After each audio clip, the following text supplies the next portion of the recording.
Madaling araw.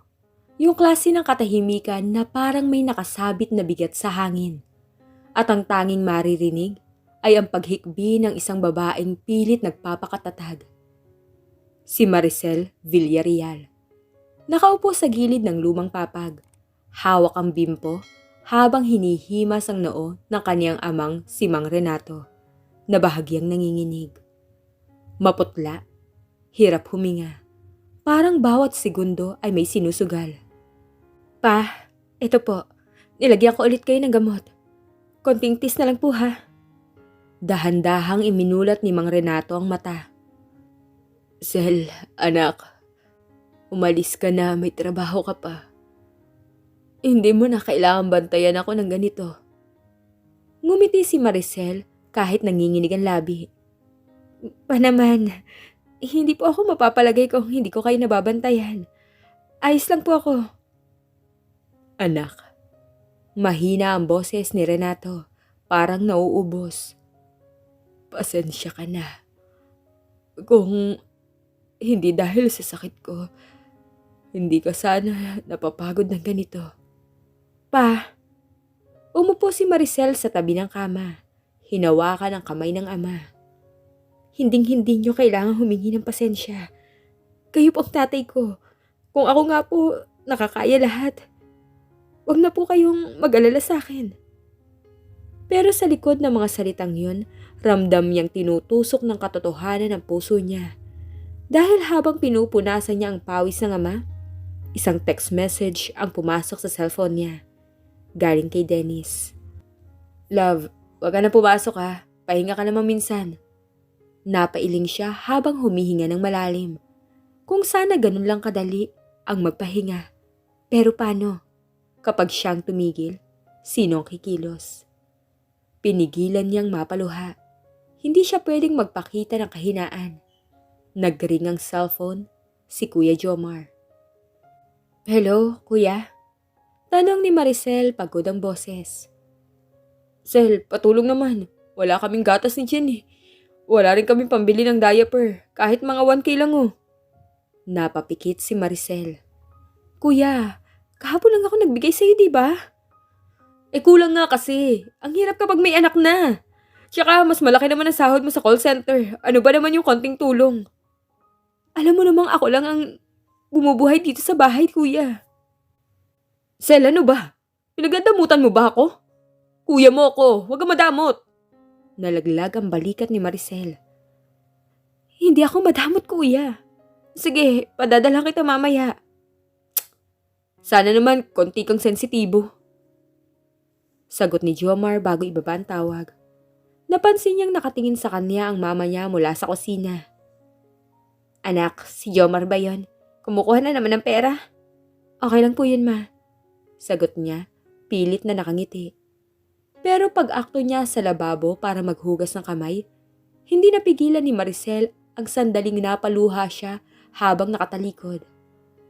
Ilang oras ang makalipas sa call center floor.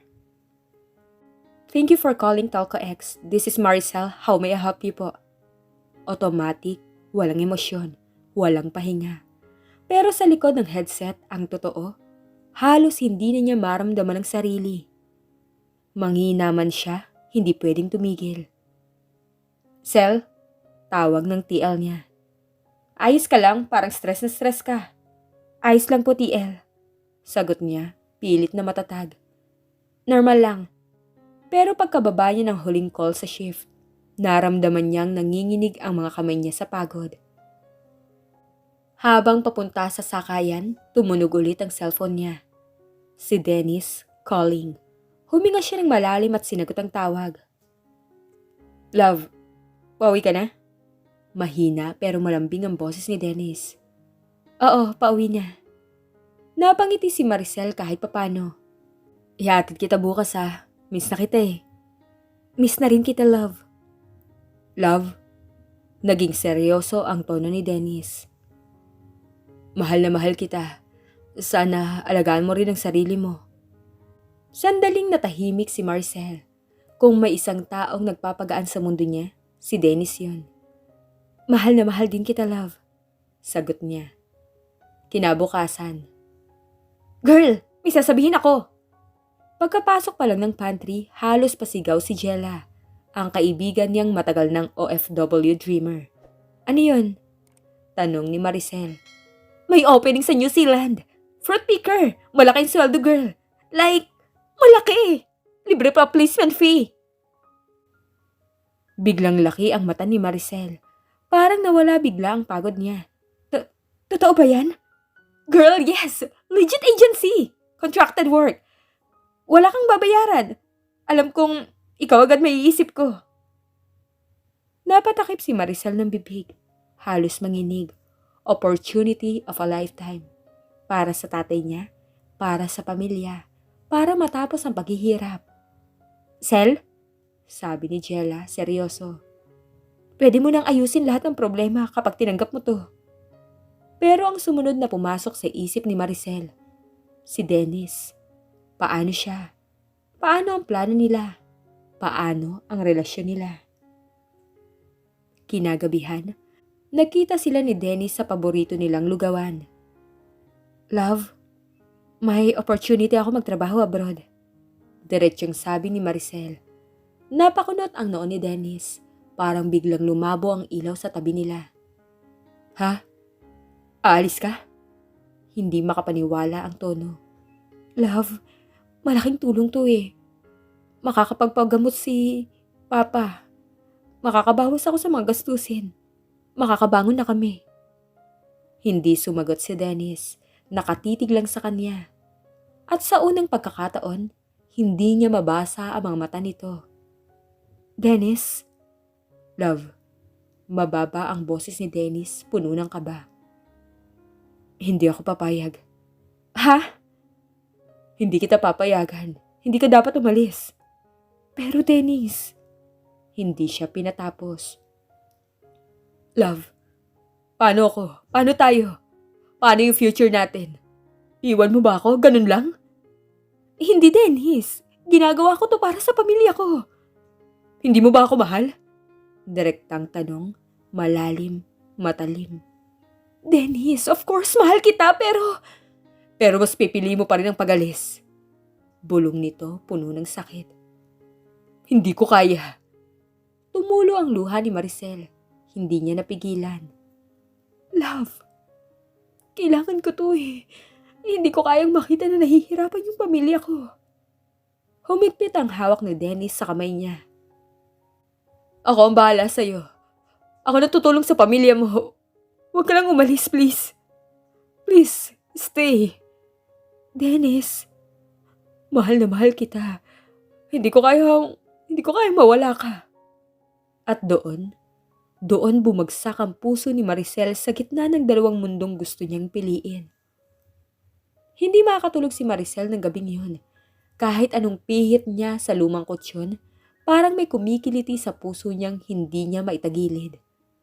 Hindi dahil sa lamok, hindi dahil sa pagod, kundi dahil sa bigat ng desisyon. Sa labas ng bintana, sumisipol ang malamig na hangin. Sa loob ng kanilang barong-barong, tanging hilik ng tatay niyang mahina at pag-ubo ng nanay niya ang maririnig. Napatingin siya sa kisame. Para siyang nakakulong sa dalawang mundo. Kapag umalis ako, masasaktan si Dennis. Pero kapag hindi naman ako umalis, magtitiis pa rin ang pamilya ko. Napahawak siya sa kanyang dibdib. Diyos ko, ano po ba ang tama? At doon siya dinalaw ng alaala ng mga huling salita ni Dennis. Ako ang bahala sa pamilya mo, huwag ka nang umalis. Ako nang tutulong, promise. Hindi kita iiwan. Napalunok siya. Kulang man ang pera ni Dennis kumpara sa sweldo abroad. Alam ni Maricel na totoo ang pag-aalaga nito sa kanya. Hindi niya kayang mawala yon. Hindi niya kayang mawala siya. Kinabukasan. Anak, ang aga mong nagising ah. Nagtatakang sabi ng kanyang ina habang nagtitimpla ng kape. Ma, nagpasya na po ako. Diretsyong sagot ni Maricel. Napalingon si Aling Linda. Ano yun, Sel? Napahinga ng malalim ang dalaga. Parang hinihiwa niya ang sarili habang sinasabi ito. Um, hindi na po ako tutuloy sa New Zealand.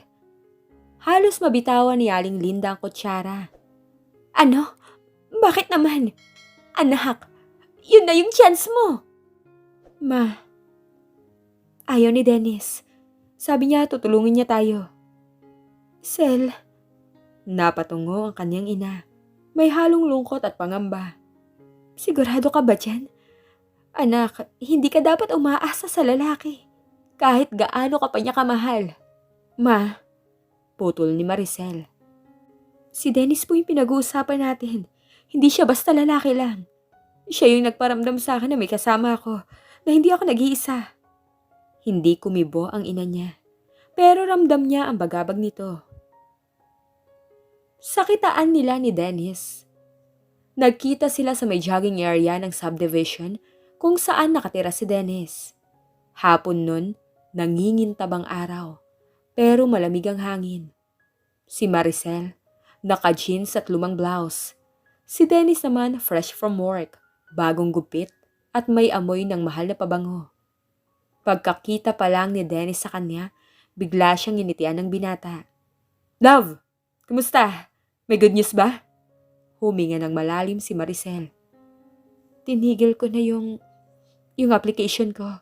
Hindi na ako tutuloy. Sandaling natigilan si Dennis. Tapos parang sumabog ang ngiti sa mukha niya. Totoo, love? Tumango si Maricel.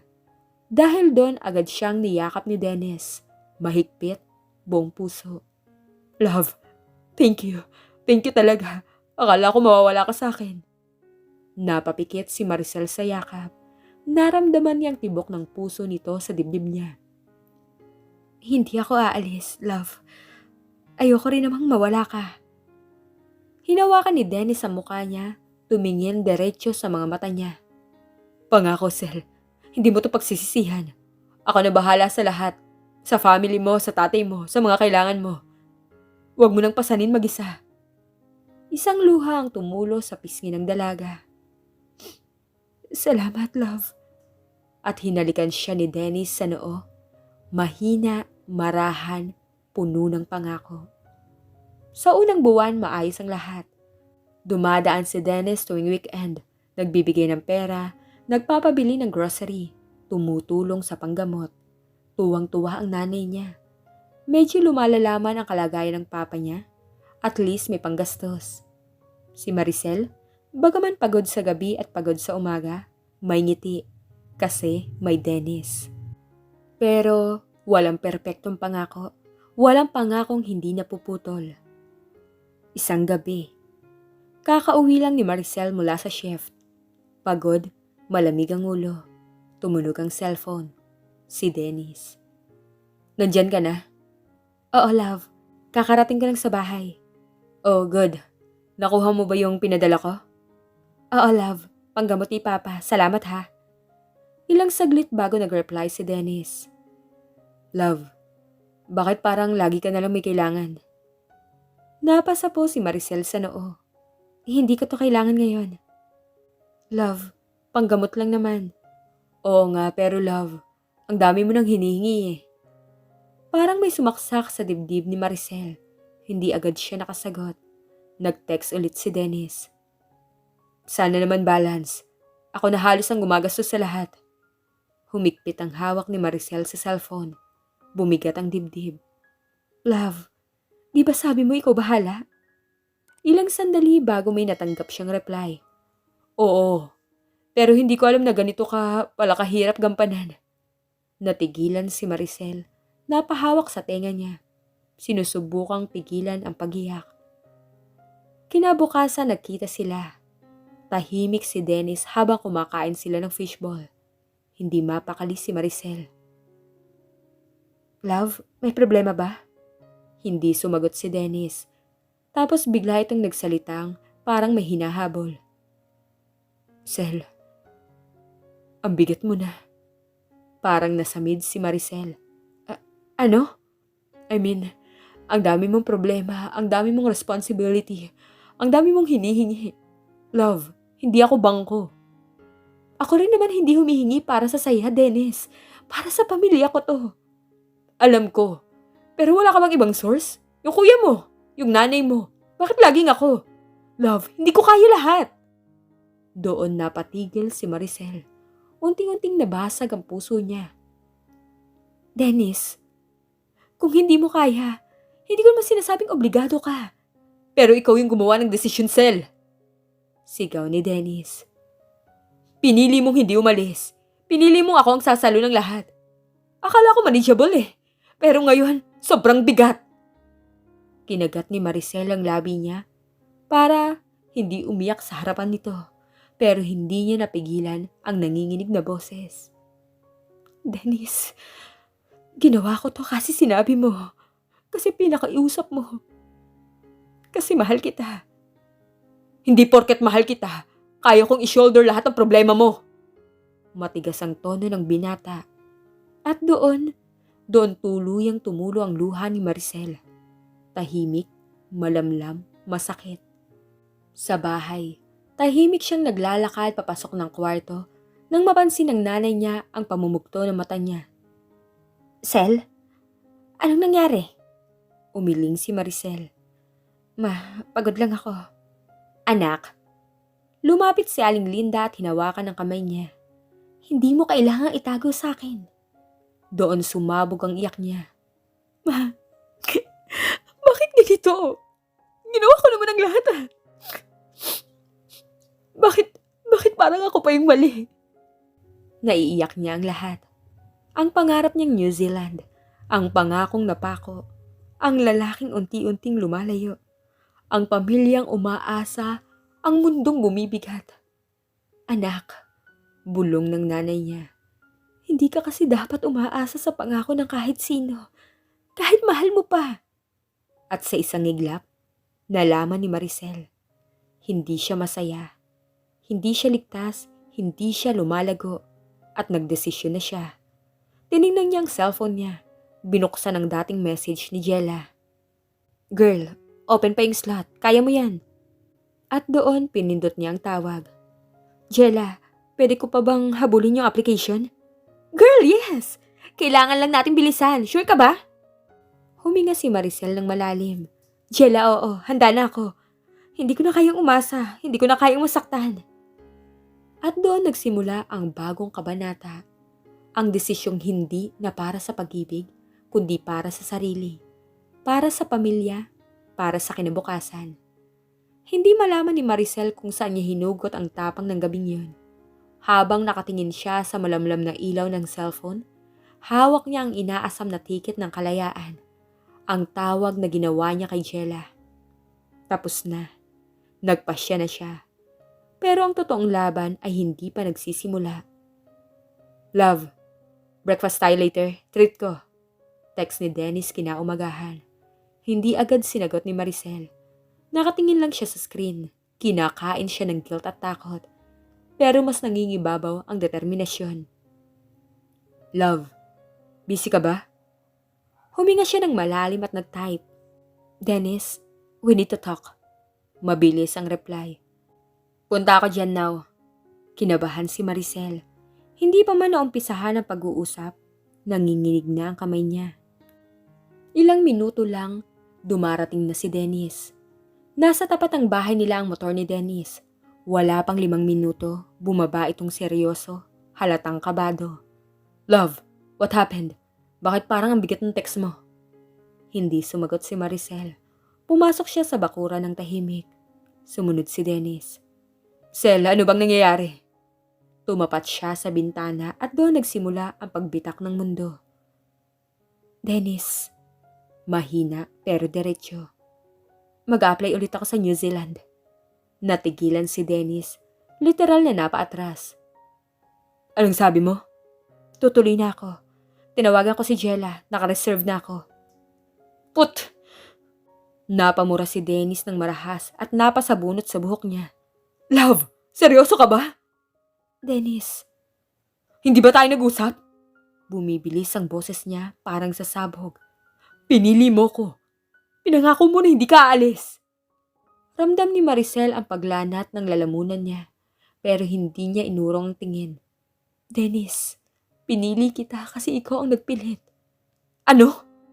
Natigilan si Dennis sa sakit ng sinabi. Dennis, pinakausapan mo ako. Pinangakuan mo ako. Sinabi mong tutulungan mo kami. Sinabi mong kaya mo. At kaya ko. Pero love, hindi ko alam na ganyan kalaki. Hindi mo naman kasi responsibilidad ang pamilya ko. Putol niya, nanginginig ang boses. At hindi ko na dapat ipapasan sa'yo. Sel, wag naman ganito please. Nag-iba ang tono ni Dennis. Mula sa pagsigaw, naging pakiusap, naging paghahabol. Love, nagkamali ako o naging insensitive ako. Pero kaya nating ayusin to. Huwag mo naman akong itapon ng ganito. Hindi kita tinatapon, Dennis, pero kailangan ko to. Para sa pamilya ko, para sa sarili ko. Lumapit si Dennis, hawak ang dalawang kamay niya. Sige, sabi mo sa akin. Kulang pa ba ako? Hindi ba kita minahal ng tama? Hindi ba sapat ang ginawa ko? Umiling si Maricel. Dennis, mahal na mahal kita pero hindi ako lumalaki dito. Napalunok si Dennis at isang patak ng luha ang bumagsak. Hindi niya akalain na darating sa ganito. Love, wag. Bulong niya. Wag mo akong iwan. Kinagat ni Maricel ang labi niya. Bumagsak ang luha. Dennis, kailangan ko ring mahalin ang sarili ko. Niloloko mo ba ako? Sigaw ni Dennis bigla. Tumalikod siya sandali. Sinusubukang hindi sumabog. Pero bumalik na sa mas galit. Akala ko ba tayo? Akala ko ba akong pinili mo? Tapos bigla ka nalang aalis? Dennis, hindi na ako masaya. Bakit? Dahil ba hindi ako mayaman? Dahil ba hindi ko mabigay lahat? Dahil ba hindi ako perfect? Hindi yun yung point. Eh ano? Halos mangalay ang panga nito sa higpit ng pagkapit sa emosyon. Parang nauntog si Maricel sa realidad. Mahal siya ni Dennis pero mas mahal nito ang sarili nitong takot. Sunod-sunod ang paghinga ni Dennis. Parang nauubusan ng hangin. Love, please. Humawak siya sa pisngi nito, nanginginig. Piliin mo ako, wag ang abroad. Wag ang pera. Ako na ang babawi. Ako na mag-aayos. Basta wag kang umalis. Napahikbi si Maricel. Diyos ko, gaano niya ba ako kamahal? Pero hindi lahat ng pagmamahal ay sapat. Dennis, kailangan kong maging matatag. Hindi ako lalaki. Kung aasa lang ako palagi sa iyo eh. Ano ang mararating ko, diba? Natatakot akong mawala ka. Bulong ni Dennis. Hindi ko kaya, Sel. Hindi ko alam ang gagawin ko. Dennis, hindi natin kailangan maghiwalay. Pwede pa rin naman tayo kahit long distance. Hindi pwede! Napalayo siya at napasuntok sa poste. Hindi ako maniniwala sa long distance. Wala bang nagtatagumpay dyan? Hindi mo alam. Huwag mo sabihin hindi ko alam. Ang layo mo pa lang, nag-iba ka na. Paano pag nasa ibang bansa ka? Hindi naman ako magbabago eh. Sel! Lahat ng umaalis nagbabago. Sigaw niya, sigaw ng takot, sigaw ng pagmamakaawa, at sigaw na nagpasikip sa dibdib ni Maricel. Hindi na niya napigilan ang paghikbi. Hinawakan niya ang kamay ni Dennis. Dahan-dahan parang huling hawak sa gabi. Dennis, kailangan kong pumili. Huminga siya ng malalim, puno ng sakit, puno ng pag-ibig. At this time, pipiliin ko naman ang pamilya ko. Sel! Dennis, hinila niya ang kamay niya mula sa pagkakahawak nito. Mahal kita pero hindi ko kayang ibase ang buhay ko sa pangakong kapag nagkamali, ako pang sisisihin. Hindi ko nga naman sinasadya. Dennis, tama na. Tumingin siya sa mata nito. Hindi ko na kaya masaktan lagi. At doon bumagsak ang mundo ni Dennis. Literal siyang napaupo sa sementong sahig. Nakasubsob ang muka. Parang batang nawalang bigla ng lahat. Maricel, please. Huwag mo kong kausapin na parang hindi ako mahalaga. Hawak niya ang dibdib niya, humahagulhol. At si Maricel, tumingin sa kanya sa lalaking pinakamamahal niya habang unti-unti siyang lumalayo. Patawad, Dennis. At sa unang pagkakataon, siya ang tumalikod. Hindi dahil ayaw niya sa pagmamahal, kundi dahil kailangan niyang piliin ang sarili, ang pamilya, at ang kinabukasan na hindi na kayang ibigay ng relasyon nila. At doon nagsimula ang tunay na pagkalas. Hindi sa pagmamahalan, kundi sa isang pangakong hindi natupad at sa sakit na hindi na kayang tiisin. Ang sumunod na mga araw ay parang mabigat na ulan na hindi matahimik. Sa bawat pagbangon ni Maricel, pakiramdam niya ay may bato sa dibdib, pero tuloy pa rin. Hindi na siya pwedeng umatras. Ito na yon. Ito na ang desisyong dati pa niyang gustong gawin, pero pinigilan ng puso. Nak, sigurado ka na ba talaga dito? Mahina pero nanginginig ang tinig ng mama niya habang inaayos nila ang mga lumang damit sa kama. Oo, ma. Pinipilit ni Maricel maging matatag. Mas mabuti ito para sa ating lahat, para kay Papa. Nasa gilid ng kama si Papa niya. Payat, nakahiga, pero nakatingin sa kanila. Anak, bulong nito. Huwag mong pasanin lahat. Kasalanan ko pa kung bakit mo to ginagawa. Lumapit si Maricel at hinawakan ang kamay ng ama. Pa, para sa inyo ko to ginagawa. Hindi mo kasalanan. Hindi ko rin kasalanan. Napaluha ang matanda. Pasensya ka na, anak. Ang ganda-ganda mong bata, ang sipag, pero ito ang buhay na nakuha mo. Ngumiti si Maricel kahit nabibiyak ang puso. Pa, gaganda rin ang buhay natin. Pangako. Pero sa loob-loob niya, hindi niya sigurado kung kaya pa niyang magsalita ng pangako. Pagod na siyang masaktan ng mga ito. Habang nakapak sila, dumating si Jomar, ang kuya niya, na halatang bagong sweldo pero amoy alak. Nay, may ulam ba?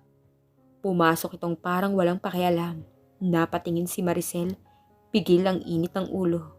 Kuya, kung magbibigay ka man ng pera, doon mo na lang sa kay mama mo ibigay ha, para diretsyo. Ha? Bakit? Ano na naman tong drama mo? Sarkastikong sagot nito. Humigpit ang hawak ni Maricel sa damit na tinutupi. Hindi to drama, aalis na ako. Abroad. Napatigil si Jomar. Ha? Talaga? Kumunot ang noo. Ano naman kabaliwan to? Hindi siya kabaliwan. Sagot ni Maricel. Responsibilidad ko sa pamilya. Napatawa si Jomar, nakakasakit ang tunog. Responsibilidad? May trabaho naman ako ah. Kuya, halos kalahati ng sweldo ko na pupunta sa'yo. Ano ngayon? Hindi mo naman sinasabi na ayaw mo. Dahil kapamilya kita. Pumutok ang boses ni Maricel, boses ng isang taong inabuso na. Natahimik ang buong bahay. Si Mama napalingon, si Papa napapikit, at si Jomar napangisi pa rin. Kaya pala alis ka dahil sawang-sawa ka na? Di umalis ka. Wala naman akong paki. Tumalikod si Jomar at pumasok sa kwarto at doon tuluyang pumatak ang luha ni Maricel. Hindi dahil sa nasaktan siya, kundi dahil kahit kailan hindi naging patas sa kanyang mundo. Habang pinupunasan niyang luha, biglang nag-vibrate ang phone niya. Love, can we talk? Kahit sandali lang please. Hindi niya sinagot. Ayaw niyang bumigay, pero sumunod ang isa pang message. Pumunta ako sa inyo kanina, hindi kita inabutan. Nagdala ako ng pagkain para kay Papa. Please, kausapin mo ako. Napahawak si Maricel sa dibdib niya. Hindi pa ba sapat ang sakit kagabi? Hindi pa ba sapat ang mga salitang sumugat sa kanya? Pero kahit ganun, mahal pa rin niya si Dennis. At mahal ang pinakamahirap bitawan. Kinagabihan, narinig niya ang tahimik na katok sa pinto. Hindi nagsalita si Dennis, tahimik lang, pero alam ni Maricel, siya yun. Hindi siya lumabas, hindi niya kaya. Nasa kabilang bahagi ng pinto si Dennis, nakasandal, hawak ang sariling buhok. Pulang-pula ang mata sa kakaiyak. Sel, bulong nito. Please, kahit ilang minuto lang ayusin natin. Sa loob ng bahay, nakapikit si Maricel, nilalabanan ng sarili. Love, hindi ko matanggap na alis ka nang galit ka sa akin.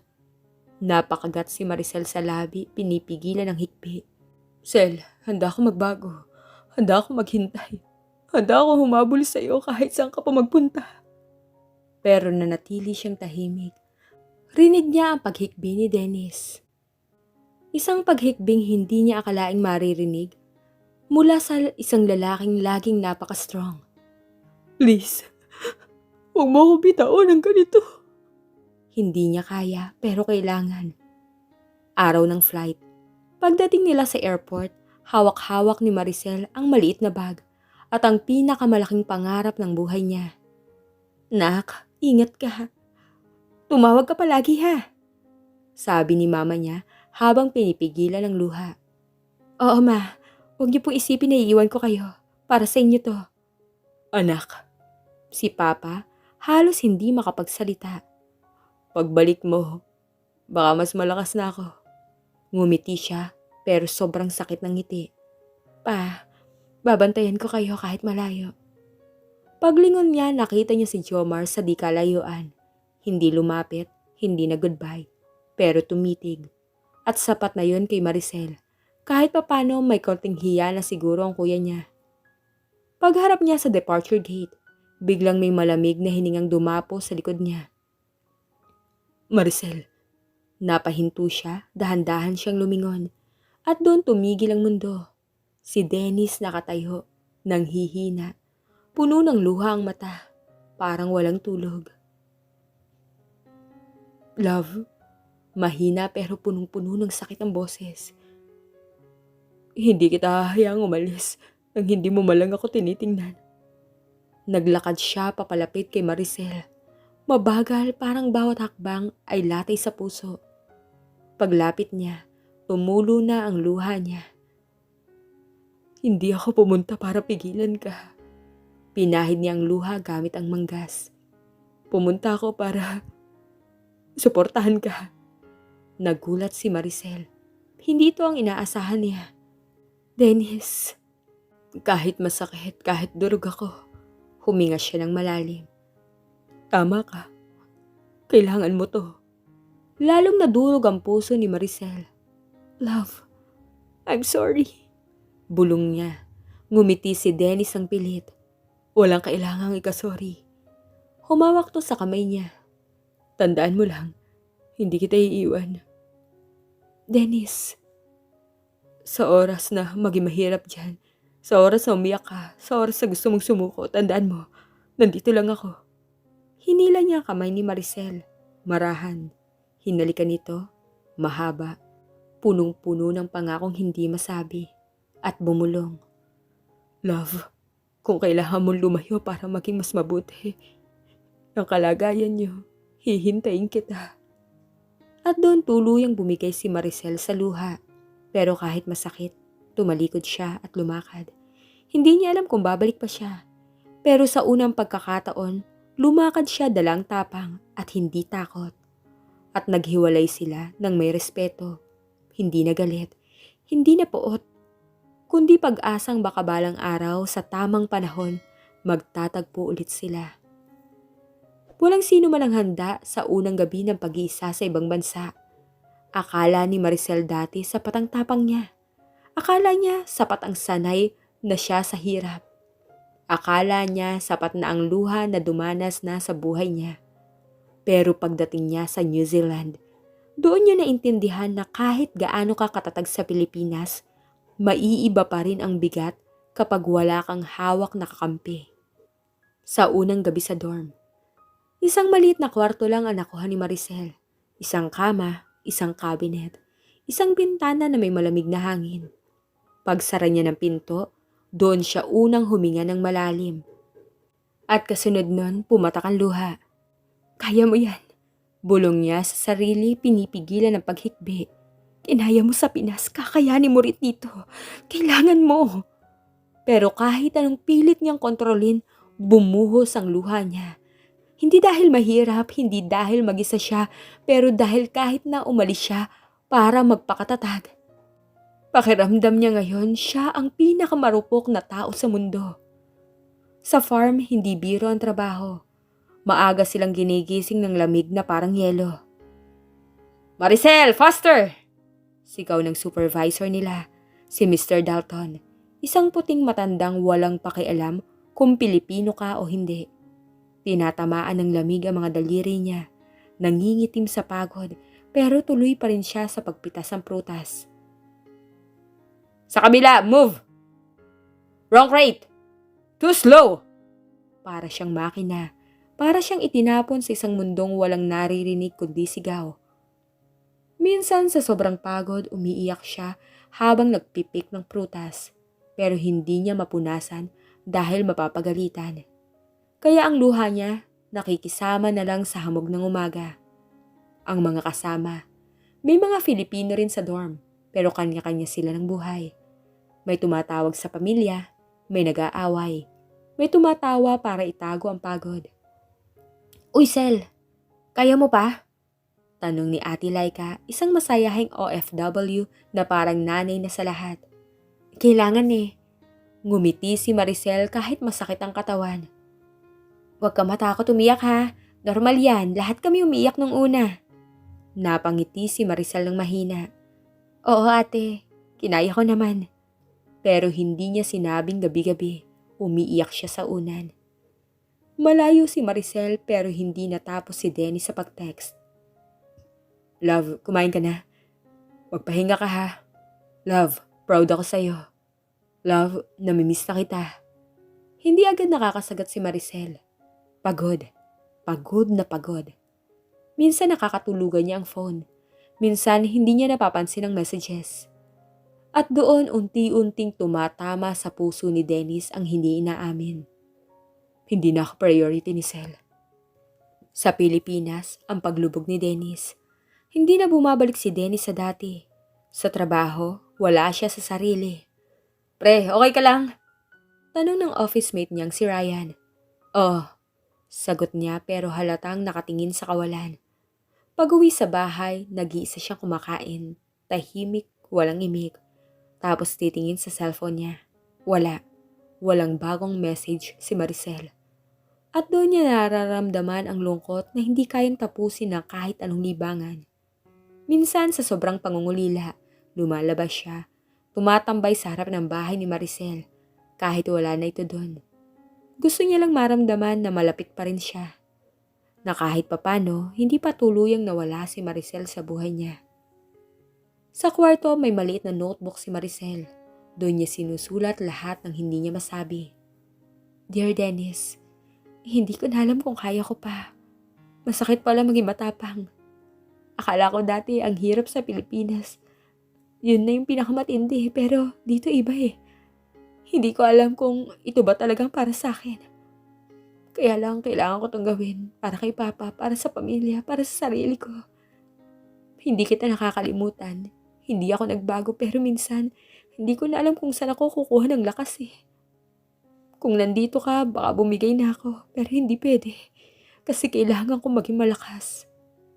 Love, sorry kung minsan naglayo ko ha. Hindi dahil hindi na kita mahal pero dahil sinusubukan kong mahalin din ang sarili ko. Tumigil si Maricel sa pagsulat. Napahawak siya sa notebook. Tumingala. Hindi ko kayang ipadala to. Bulong niya. Kasi baka makadagdag lang sa bigat niya. Kaya ang mga salitang tapat na natili sa papel, hindi niya pinadala. Hindi niya sinabi. At doon nagsimulang magkaroon ng pagitan sa kanila. Isang pagitan na wala namang may gusto pero unti-unti nang bumubukas. Isang gabi nag-video call si Dennis. Love, open mo naman. Message niya. Pero si Maricel nakahiga sa kama, nanginginig sa sobrang pagod. Hindi niya mabuhat ang sarili, hindi niya mabuksan ang kamera. Hindi niya kayang magsalita. Nag-type na lang siya. Love, sobrang pagod ako. Next time na lang ha. At doon nasaktan si Dennis. Hindi dahil masama ang loob, kundi dahil pakiramdam niya, siya na ngayon ang second priority. Okay. Reply niya, pero pumefade ang boses sa call. Good night. Good night. Pero pag end ng call, pareho silang umiiyak. Hindi nila alam kung bakit. Hindi nila alam kung paano. Hindi nila alam kung nanlalamig ba sila o nanlalamig lang ang sitwasyon. At sa gitna ng kahirapan, ang problemang paparating. Sel! Sabi ni Ate Laika isang umaga habang kumakain sila sa mess hall. May tumawag sa'yo kanina, urgent daw. Natigilan si Maricel. Ha? Sino? Hindi ko nakuha ang pangalan pero lalaki. Parang... Huminto si Laika. Parang umiiyak. Tumaas ang kaba ni Maricel. Tumakbo siya pabalik sa kwarto, kinuha ang phone. At doon niya nakita. 20 missed calls, Kuya Jomar. Nalaglag ang phone niya.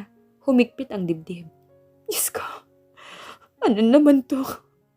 Tumawag agad siya pagsagot. Hingal, habol at luha. Sel, si Papa. Saglit na tumigil ang mundo. Si Papa, nasa ospital. At doon niya naramdaman ang takot na pinaka-ninanais niyang iwasan. Ang mawala ng dahilan kung bakit siya lumalaban. Hindi alam ni Maricel kung paano siya nakarating sa farm ng araw na yon. Hindi niya alam kung paano siya nagbihis, paano siya naglakad, paano siya gumalaw. Ang alam lang niya, nagpapanik ang buong kaluluwa niya. Si Papa, ospital, hindi makahinga at siya, nasa libu-libong kilometro ang layo. Kuya, ano nangyari? Nangangatal ang boses niyang tanong habang tumatakbo papunta sa isang sulok ng farm na may signal. Sa kabilang linya, humahagulhol si Jomar. Hindi siya sanay, hindi buntong hininga, hindi pagod, malalim, puno ng takot. Sel, pasensya na. Hindi ko siya madala kagabi. Naabutan na lang namin ni ate na hinihingal siya. Nanginginig ang kamay ni Maricel. Kuya, anong sabi ng doktor? Tinatry pang i-stabilize pero sabi nila kailangan ng mas malakas na gamot, mas mahal. Hindi ko alam kung saan ako kukuha eh. Huminto si Jomar, humigop ng hangin na parang nauubusan. Sel, hindi ko kaya. At doon bumigay ang boses si Maricel. Kuya, huwag mo naman akong ganituhin. Please.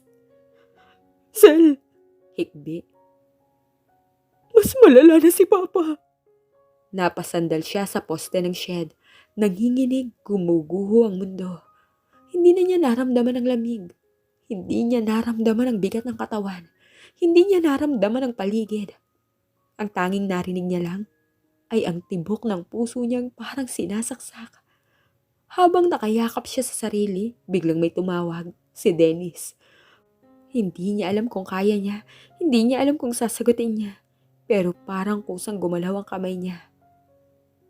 Sel! Sigaw agad ni Dennis. Love, anong nangyayari? Bakit ang dami mong missed calls kay Jomar? Bakit hindi ka sumasagot sa akin, love? Natatakot ako. Nag-break na ang boses ni Maricel. Dennis! Si Papa. Bakit? Aligagang tanong ng binata. Sa ospital. Hirap huminga, hindi ko alam. At tuluyan siyang humagulhol, hindi tahimik, hindi pigil. Buong lakas, buong sakit. Love, please. Hindi ko kaya. Hindi ko kaya na wala ako sa kanila. Sa Pilipinas, biglang tumayo si Dennis mula sa sofa. Halatang nanginginig ang kamay, halos mabitawan ng cellphone. Love, listen to me. Boses niyang puno ng kaba pero matatag. Nandito ako, huwag kang matakot. Hindi kumalma si Maricel. Dennis, hindi mo naiintindihan eh. Dapat ako yung nandun, dapat ako. Hindi ko kahit nandito habang... Love, mahina ngunit firm. Huminga ka. Pero hindi siya makahinga, hindi siya mapakalma. Hindi gumagana ang kahit anong salita. Sel, please. Halos pakiusap ni Dennis. Magtiwala ka sa akin. Pupuntahan ko sila. Pupuntahan ko si Papa mo. Ako na bahala. Parang naputol ang pagiyak ni Maricel sa sinabi niya. Ha? Ano? Hindi kita pababayaan. Sagot ni Dennis. Kung hindi ka makauwi, ako ang uuwi para sa'yo. Dennis, huwag na. Ayoko makabala. Ayoko maabala ka pa. Sel, matalim pero hindi galit. Hindi ka abala sa akin. Hindi ka kailanman naging abala.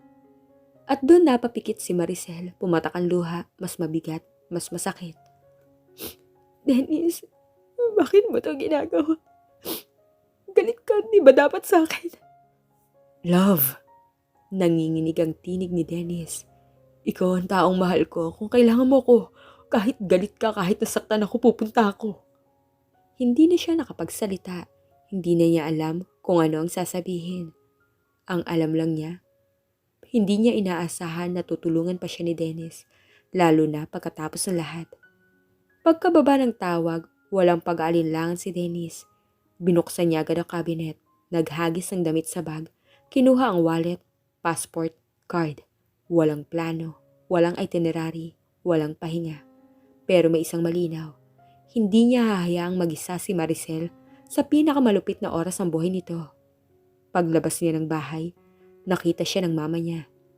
Dennis, saan ka pupunta? Bakit dala mo maleta mo? Nahinto siya saglit, huminga. Mama, may kailangan akong tulungan. Yung girlfriend mo? Yung umalis? Tumingin siya sa lupa. Ma, kailangan niya ako. Hindi na nagtanong ang mama niya. Go, bahala ka. At tumakbo si Dennis palabas, parang may hinahabol na buhay.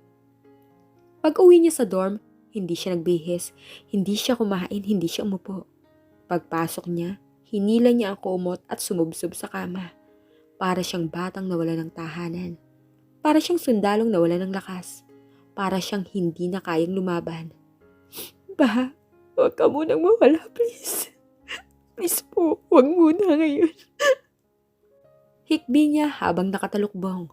Narinig siya ni Ate Laika. Pumasok ito ng dahan-dahan. Anak, halika. Niyakap niya si Maricel ng mahigpit. Parang ina, parang tahanan. At doon pinakawala ni Maricel ang lahat ng takot. Lahat ng guilt. Kasalanan ko to, ate. Kung hindi ako umalis, sana. Shh. Sabi ni Laika. Huwag mong akuin ang bagay na wala kang kontrol. Hindi mo kasalanan ang lahat ng nangyayari. Hindi mo kasalanan lahat ng nangyayari. Kung gusto mong umangat, hindi mo yung kasalanan. Pero hindi pakikinggan ng puso ang rason.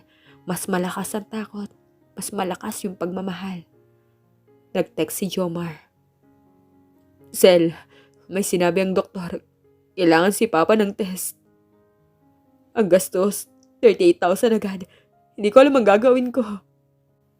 Napahiga si Maricel, napatingin sa kisame. Diyos ko, saan ako kukuha? Bulong niya. Pinuntahan siya ni Ate Laika. Anong kailangan? Sabihin mo, tutulong kami. Hindi ako pwedeng umasa. Sagot ni Maricel habang umiiyak. Kaya nga ako nandito pero bakit parang mas malayo? At doon niya naramdaman. Mas mabigat. Hindi dahil malaki ang bayarin, kundi dahil hindi niya kayang maging malapit sa pamilya niya sa panahong kailangan siya. Nag-vibrate ang phone niya. Love, nabuko ng flight. Babiyahe na ako. Huwag ka matakot, nandito ako. At doon unti-unting pumatak ang luha ni Maricel nang hindi niya napipigilan. Hindi siya humahagulhol, hindi siya sumigaw. Tahimik lang pero bawat patak puno ng pasasalamat. Puno ng sakit, puno ng pag-ibig na sinusubukan niyang itago. Hindi pa pala siya iniwan. Hindi pa pala siya nawalan. At sa pinakamadilim na oras ng buhay niya, si Dennis pa rin ang humahabol sa kanya, ang lumalaban para sa kanya, ang pumupuno sa lahat ng pagkukulang ng mundo. At doon sa gitna ng pagod, pangamba at luha, bumalik ang tanong sa puso ni Maricel. Paano ko iiwan ang lalaking hindi ako kayang iwan kahit kailan?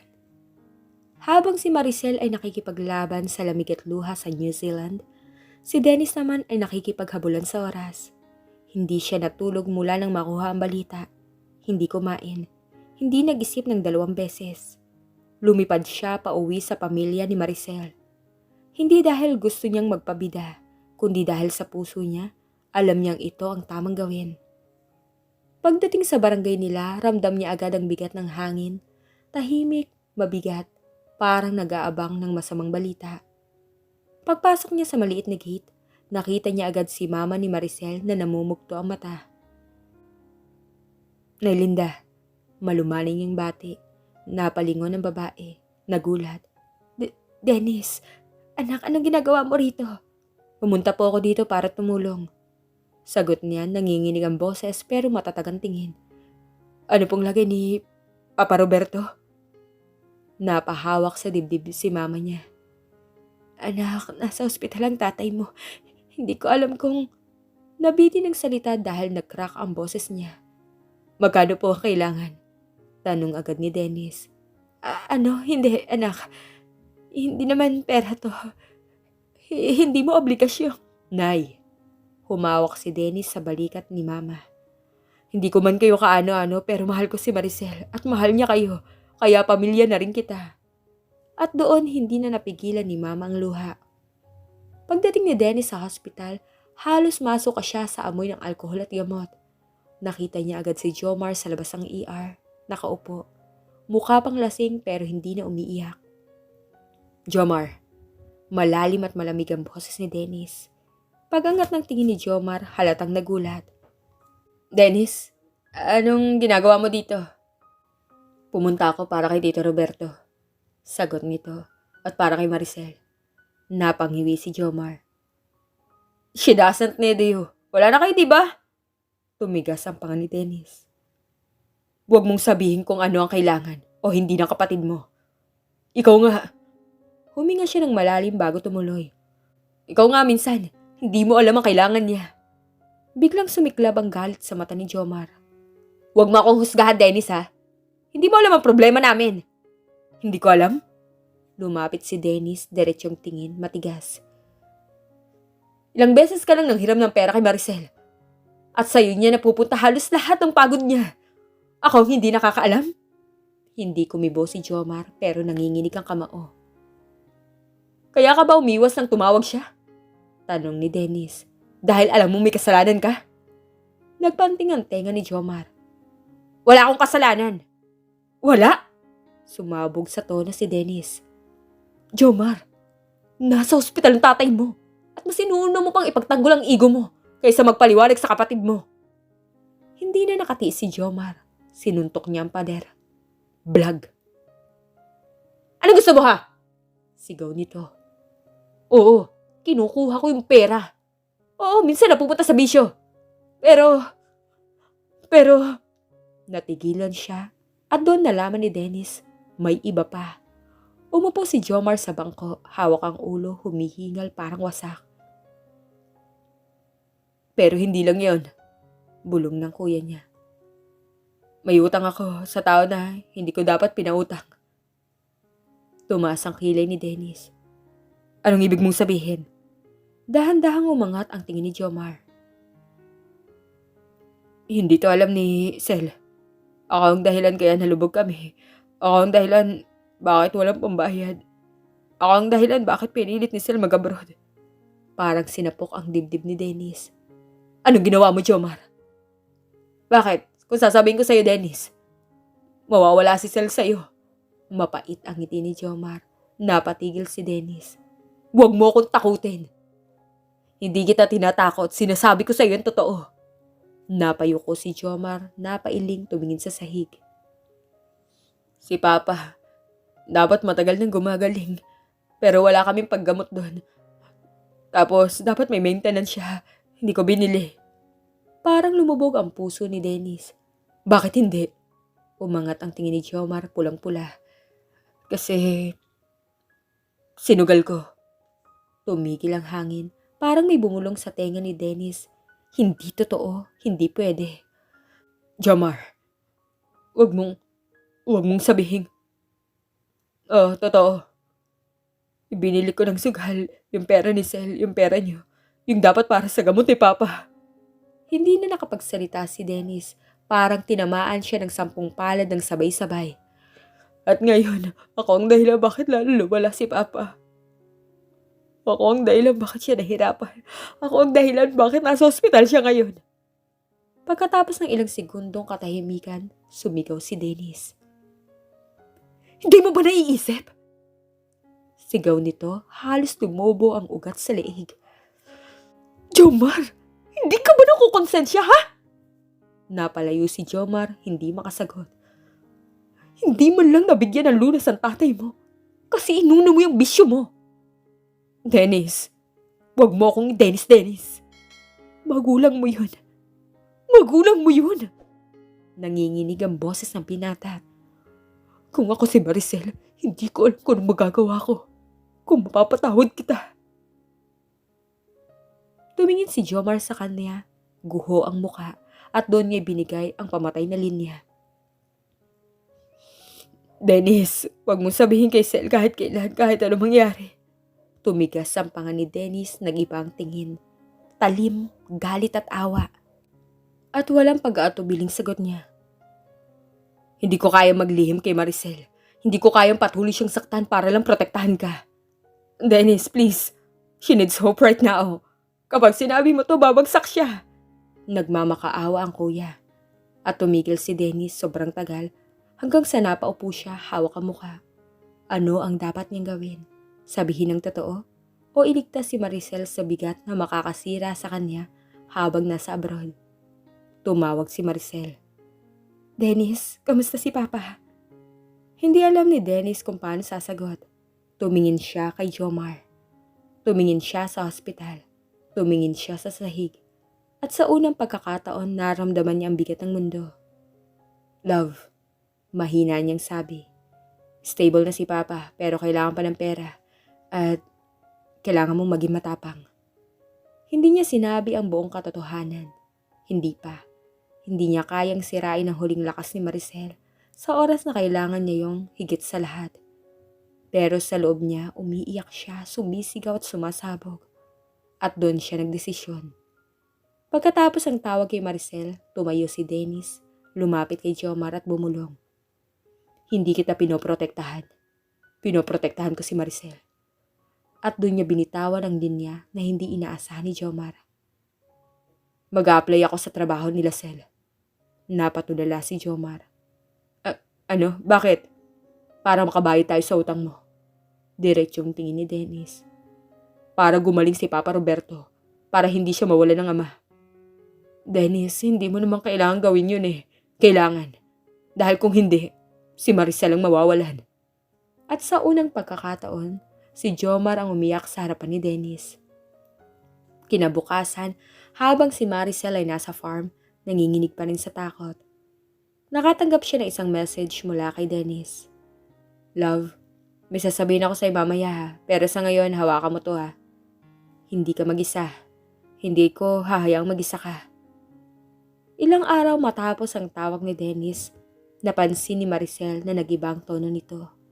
Mas tahimik, mas mabigat, parang laging may iniiwasang sabihin. Kahit anong pilit niya. Love, may problema ba? Wala Sel, basta okay lang lahat.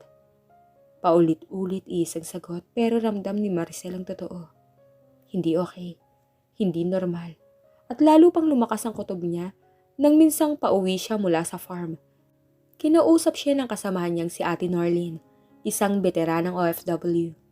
Maricel, sabi nito habang nag-aangat ng kahon ng kiwi fruits.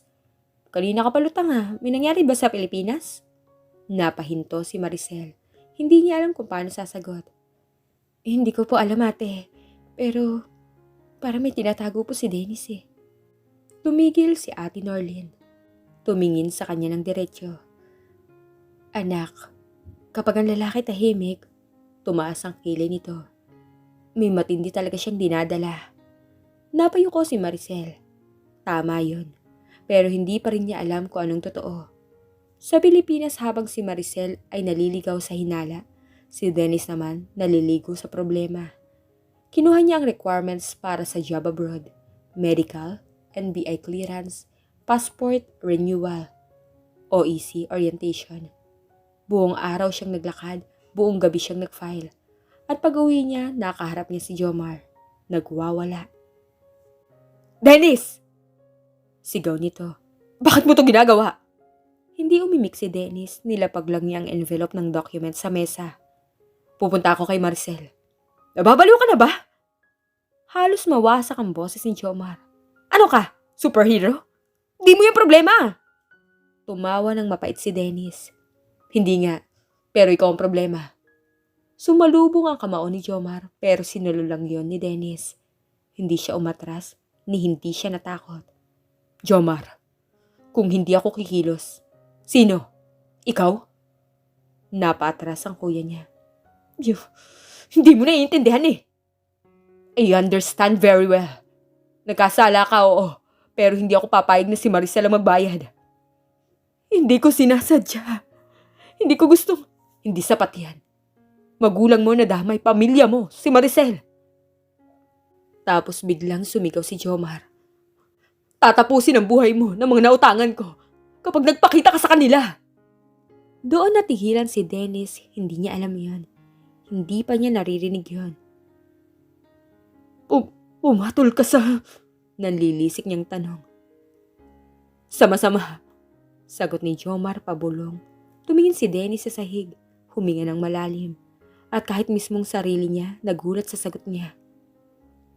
Wala akong pake, basta si Maricel ligtas. Kinagabihan tumawag si Maricel. Love? Mahinang tinig, pagod, nanginginig. Naglakad si Dennis palabas sa bahay para makausap ng maayos.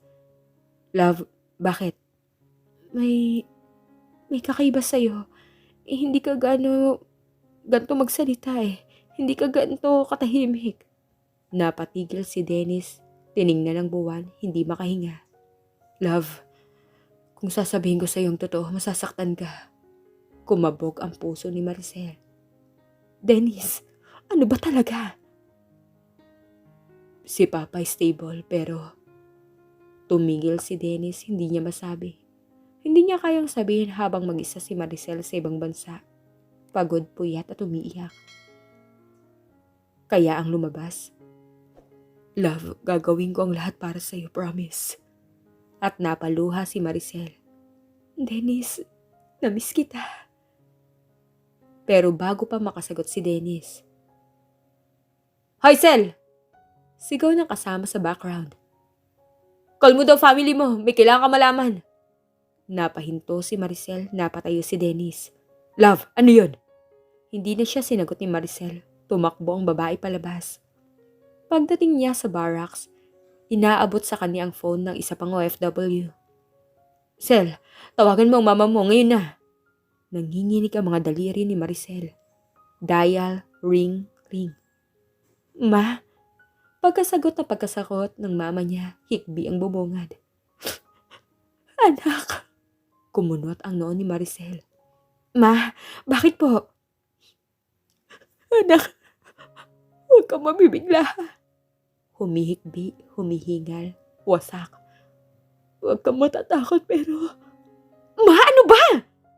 Sigaw ni Maricel. Inatake na naman ang tatay mo. Nalaglag ang cellphone, nanginig ang tuhod, humawak siya sa dibdib niya. Parang may humila pababa sa kaluluwa niya. Ano? Halos hindi lumalabas ang boses. Ito na. Pinakamalala. Wala nang pambayad, wala nang maintenance. Bulol-bulol si mama, umiiyak. Hindi ko na alam ang gagawin ko. Nanigas si Maricel. Ma, bakit wala ng pera? Hindi ba pinapadala ko lahat? Tahimik, mahabang katahimikan. Tapos, anak, may bumulong sa background si Jomar at kahit hindi malakas ang boses nito, dinig ni Maricel. Ako nang magsasabi, ma.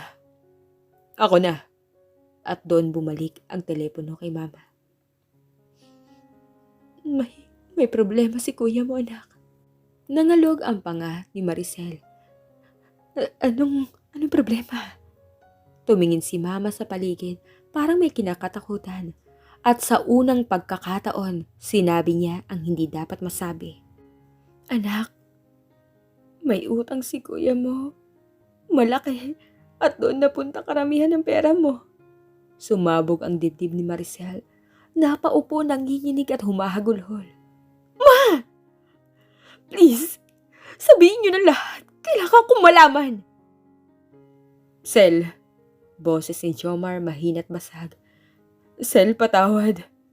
Umugong ang dugo ni Maricel. Kuya, anong nagawa mo sa pera ko? Sel, sinugal ko. Nabitawan ni Maricel ang phone. Hindi niya narinig ang kasunod, hindi niya narinig ang pagtawag ng kanyang ina, hindi niya narinig ang paghingi ng tawad ng kanyang kuya. Ang narinig lang niya, sinugal ko, at bumagsak ang mundo niya. Tumawag si Dennis paulit-ulit, hindi niya sinagot. Tumawag ulit, tumanggi siya. Tumawag ulit and finally, sinagot niya habang umiiyak, giniginaw at wasak. "Sir, love, anong nangyari?" Sigaw ni Dennis. Hindi siya nakapagsalita. Hikbi lang. "Love, please magsalita ka." At nang nakakuha siya ng lakas, "Dennis, ikaw ba?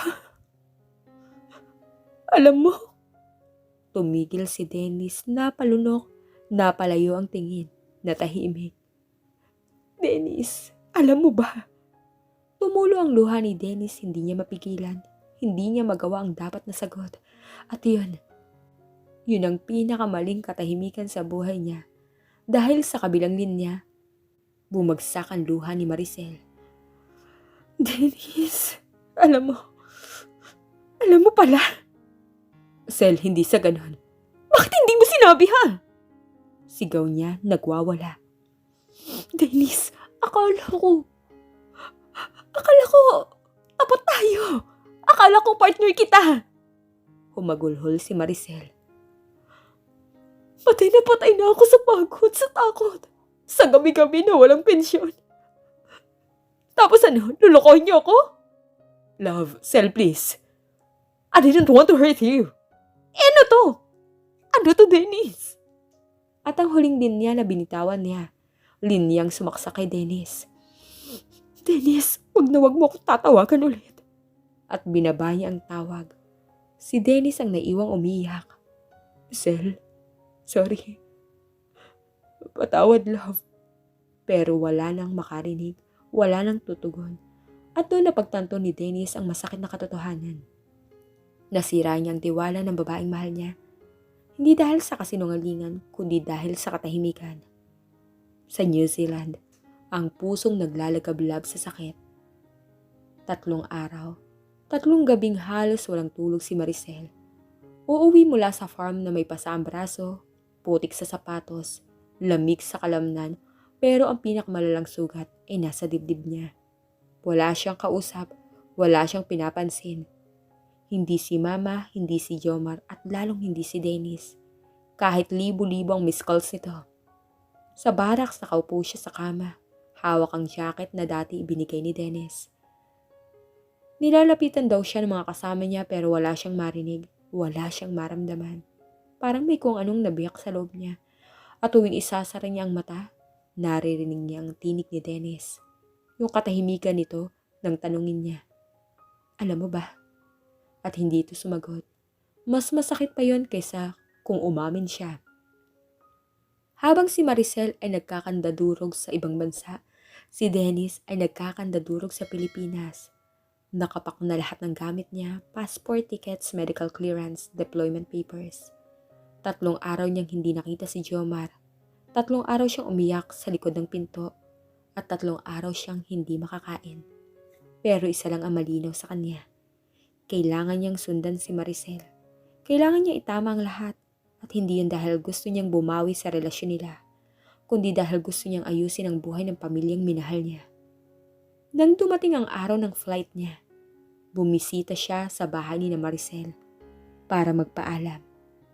Pero pagbukas ng pintuan, si Jomar ang bumungad, namumugto ang mata, parang hindi rin natutulog. "Dennis." Tahimik si Dennis. "Pupunta ka na?" Tumango si Dennis. "At ito lang yung huling sasabihin ko. Hindi kita pinoprotektahan, hindi kita itinatago sa kapatid mo. Pero hindi ko siya maaabala habang siya ang nagtataguyod sa inyo." Nag-iba ang mukha ni Jomar, napailing. "Dennis, hindi mo kailangang magpakamartir." Ngumiti si Dennis, malungkot, pagod at wasak. "Hindi ito pagmamartir. Pamilya ko rin kayo." At natulala si Jomar, napahawak sa noo, napaupo sa sahig. "Bakit ba ganito? Bakit mo ginagawa to para sa amin, ha? Para kay Maricel. Kasi Jomar, mahal ko siya. At mahal ko ang kapayapaan niya kaysa sa sarili kong pride. Tumulo ang luha ni Jomar. Pasensya na, Dennis, ha? Kung ako ang dahilan, bakit kayo nagkagulo? Hindi nagsalita si Dennis, bagkus lumapit siya, hinawakan ang balikat ni Jomar. Mahigpit. Pagbalik namin, ayusin mo. Ayusin mo lahat, Jomar. Hindi na para sa akin, para sa kapatid mo. At sa unang pagkakataon, yumakap si Jomar sa kanya. Ang kuya na lagi niyang inaaway, ngayon humahagulhol sa dibdib niya. Sa airport habang nakapila siya sa immigration, paulit-ulit niyang tinitingnan ang wallpaper ng phone niya. Si Maricel na nakangiti, hawak ang sunflower. Naka-jacket na siya rin na nagbigay. Sel, hindi kita iiwan sa gitna ng bagyo. Pero sa kabilang dako ng mundo, hindi pa handang makinig si Maricel. Pagkatapos ng shift, nakaupo si Maricel sa gilid ng farm. Nakatingin sa malayo sa mga bundok sa dilaw na langit tuwing dapit hapon. Niyakap niya ang sarili niya, nilamig, pero hindi ganon kalamig gaya ng loob niya.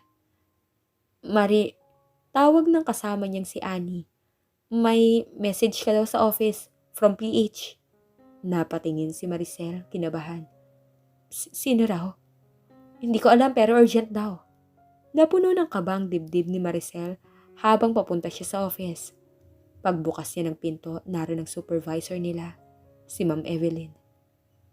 Maricel, tumawag ang pamilya mo at tumawag din ang isang lalaki. Kusang nanginig ang kamay ni Maricel. Si Dennis? Bulong niya. Hindi sumagot agad ang supervisor. Tumingin muna sa papel bago tumango. Yes, he left a message. Sinabi niya, don't be afraid, I'm coming. Parang tumigil ang mundong ginagalawan ni Maricel. Napatigil siya, napalunok at napapikit. Hindi niya alam kung giginhawa siya o mas lalo pang masasaktan. Coming? Bakit? Paano? At doon iniabot sa kanya ni Ma'am Evelyn ang isang kopya ng deployment list para sa farm. Nasa itaas nakalagay ang pangalan. Dennis Alejandro, arrival date, 5 days from now. Nalaglag ang papel mula sa kamay ni Maricel. Ayoko, hindi ko kayang makita siya. Tumingin ang supervisor sa kanya. Anak, minsan kailangan mo harapin ang sakit para gumaling. Pero hindi sumagot si Maricel. Tumakbo siya palabas hanggang sa marating niya ang creek sa likod ng farm. Doon siya humihaw, doon siya bumagsak sa lupa. Doon siya umiyak ng walang tunog, parang nilamon na siya ng katahimikan. Sa eroplano paglapag sa Auckland, nag-on si Dennis ang phone at doon niya nakita 24 messages from mama ni Maricel, 3 messages from Jomar, at isang message mula kay Maricel. Nanginginig ang daliri niya habang binubuksan niya. Dennis, huwag ka na sana tumuloy. Hindi ko kayang makita ka. Hindi ko kayang marinig ang paliwanag mo. Hindi pa ako handa. Parang may humampas sa puso ni Dennis ang paulit-ulit. Napasandal siya sa upuan, napakapit sa muka, napaluha. Pero kahit masakit, may isang linya roon na hindi niya mapigilang isipin. Hindi pa ako handa. Hindi niya sinabing, ayoko na, tapos na tayo. Ang sinabi niya, hindi pa ako handa. At kumapit si Dennis sa salitang yun, parang yun lang ang natitirang piraso ng pag-asa niya sa mundo. Pagdating niya sa workers' quarters, ibinaba niya ang bag, kinabahan. Kinawayan siya ng ilang Filipino workers. Kuya, bago ka? Tanong ng isa. Oh, may kilala ba kayong Maricel Dalisay? Nagkatingin na ng mga workers. Si Maricel. Ngiti ng isa pero alangan. Parang umiwas siya kanina, umalis ng barracks. Malayo ang tingin, parang masama yung pakiramdam. Nasaan siya ngayon? Tumingin ang mga workers sa isa't isa at sabay-sabay na sagot. Nasa creek. Nang gabing yun, malamig ang hangin. Ang creek sa likod ng farm ay maingay sa agos ngunit tahimik sa damdamin. At doon sa lilim na gumagapang na buwan, nakaupo si Maricel sa isang malaking bato. Nakapulupot ang jacket sa kanya. Namumugto ang mata, nanginginig ang labi. Parang wala na siyang lakas makipaglaban. Bakit parang laging ganitong na kailangan ko laging maging matatag? Bakit kailangan ko magpasa ng lahat? Bakit ako pa ang niloloko? Habang iniiyakan niya ang lahat ng sama ng loob, may marahang kumaluskos sa damuhan at isang boses ang tumawag. Mahina, durog, nanginginig. Sel. Nanigas ang katawan ni Maricel, hindi siya lumingon ni hindi siya gumalaw. Mas lalo nitong siniguro kung sinong dumating. Nilakasan ni Dennis ang loob. Lumapit ng dahan-dahan, parang konting galaw maaaring pagmulan ng pagputok ng mundo. Paglapit niya sa likuran ni Maricel, doon niya nakita ang babaeng mahal niya. Nakatalikod, nanginginig ang balikat at humihinga ng walang lakas. Sel, please, harapin mo ako. Hindi kumibo si Maricel. Hindi man lang siya nilingon. Hindi ko kaya. Hindi ko kayang makita ka. Bumagsak ang dibdib ni Dennis. Pero lumapit pa rin siya. Isang hakbang, dalawa, hanggang marinig niya mahinang pag-iyak ni Maricel. Sel, please. Hayaan mo akong ayusin ang lahat. Sa wakas, bagamat mabagal at mabigat, dahan-dahang lumingon si Maricel. At nang magtama ang mga mata nila, parang sumiklab ang lahat ng pinipigil nilang sakit. Nakita ni Dennis ang mga luha ni Maricel at nakita ni Maricel ang pamumugto ng mata ni Dennis. Dennis, bakit ka pumunta rito? Kasi hindi kita kayang mawala. Tumayo si Maricel, hindi na niya kinaya. Nilapitan si Dennis ng may apoy sa mata. Bakit hindi mo sinabi? Araw-araw akong gumigising na walang tulog. Araw-araw ako nagtatrabaho kahit nanginginig ang katawan ko tapos sa huli. Malalaman ko na sinusugal ang pera ko. Napalunok si Dennis, hindi umiwas. Sel, pinoprotektahan kita. Protekta? Kalokohan yan, Dennis. Hindi ako bata, hindi ako bulag. Kaya kong harapin ang sakit. At hindi ko kayang harapin ay yung mahal ko na nagsisinungaling. Umigil ang mundo ni Dennis. Sel, hindi ako nagsinungaling. Hindi ko lang agad sinabi. Hindi ko alam paano ko sasabihin sa'yo. Bakit? Takot ka? Ayaw mo magalit ako? Nanginginig ang sagot ni Dennis. Hindi ko kayang saktan ka habang mag-isa ka rito. Hindi ko kayang dagdagan yung bigat na pasan mo. Hindi ko kayang pabagsakin ka. Humigpit ang lalamunan ni Maricel. Pero bumagsak pa rin ako dahil iniwan mo akong wala man lang paliwanag. Dahan-dahang lumapit si Dennis at nang hawakan niya ang kamay ni Maricel, hindi ito umatras. Nanginginig ang mga daliri nila. Parang dalawang taong nadurog pero pilit kumakapit. Sel, patawarin mo ako. Hindi ko ginusto at kung pwede lang akong bumalik sa araw na yun, sasabihin ko kagad sa iyo yung totoo. Kahit pa magalit ka, kahit pa iwan mo ako. Nag-angat si Maricel ng tingin. Namumugto, basang-basa sa sakit. At bakit? Bakit mo gagawin yan? Dahil mahal kita, Maricel. Sobra. Hanggang hindi ko na kayang magpigil eh. At para bang yun ang mismong sandatang nakalusaw sa depensa ni Maricel. Napahagulhol siya. Hindi niya kayang pigilan. Sumubsob siya kay Dennis. Niyakap ang lalaking nagwasak ng puso niya pero siya ring tanging kayang magtahi nito. Mahigpit ang yakap ni Dennis, parang matagal siyang nawala ng hininga at ngayon lang muli nakakuha. Sel, I'm here. Hindi na ako alis. Hindi na kita iiwan sa gitna ng bagyo. At sa unang pagkakataon, matapos ang mahabang araw ng sakit, bumigay si Maricel. Dennis. Pagod na ako. Sobrang pagod na ako. Humahagulhol.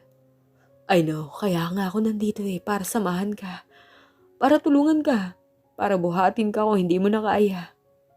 Hindi na sumagot si Maricel, pero unti-unti siyang humigpit sa yakap. Parang sinasabing, sige, isang beses pa.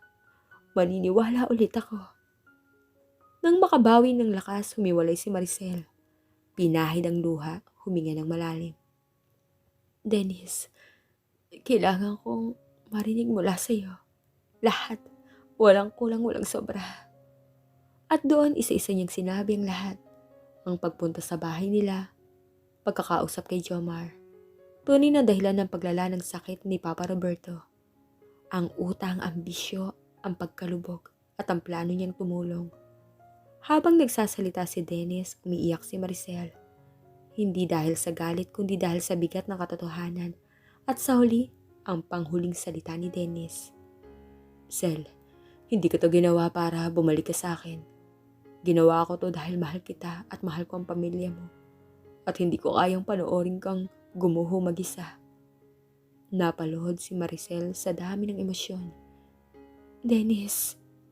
Tumingin siya sa binata. Nag-uumapaw sa luha pero magaan na ang puso. Bakit ka ganyan?